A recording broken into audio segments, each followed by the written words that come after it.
If you've been around for a bit, you know that I am obsessed with dragons. I designed a leather dragon scale crown. Let's make it. Pattern is available somewhere on the screen, and the horns are optional. I recommend printing this pattern out on cardstock. It's not totally necessary, but it will make tracing easier.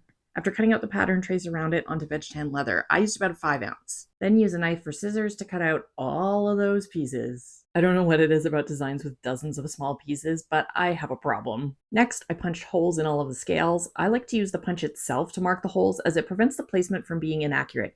You can actually feel where to place the punch. I also punched the holes in the crown base. If you aren't adding horns, note which holes to skip. Now, this step is also optional, but I use stamps to add texture. I dampen the leather with a sponge and then used this background stamp to create shading. I added texture to a little over half of each scale, fading it off towards the point by hammering lighter. Do not worry about making all of the scales identical. Variety is the goal, as it'll make the finished piece much more interesting. Then I traced over the lines on the horns to transfer the pattern.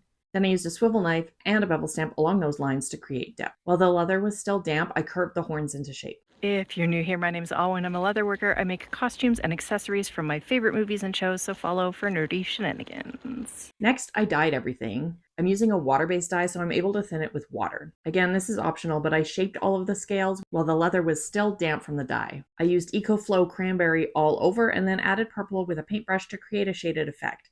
Again, don't worry about making everything identical. Variety is going to look great. Then I set everything aside to dry overnight. Then I used acrylic Resin to seal all of the dye. And once everything is completely dry, we are ready to assemble it. Make sure to select rivets of the correct length to match your leather thickness.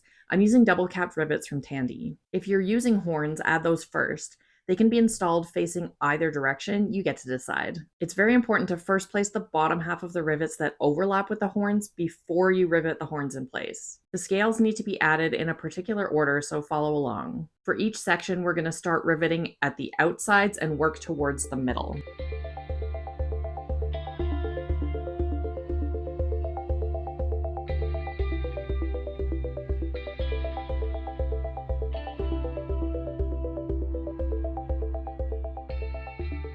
To wear my crowns, I prefer a double loop of round black elastic, as it is the most comfortable and secure while still looking good. I poke the elastic through both of the tie holes and then test the size before tying a knot. And there you have it. I have other dragon accessories in my shop that would pair great with this crown. Follow for more.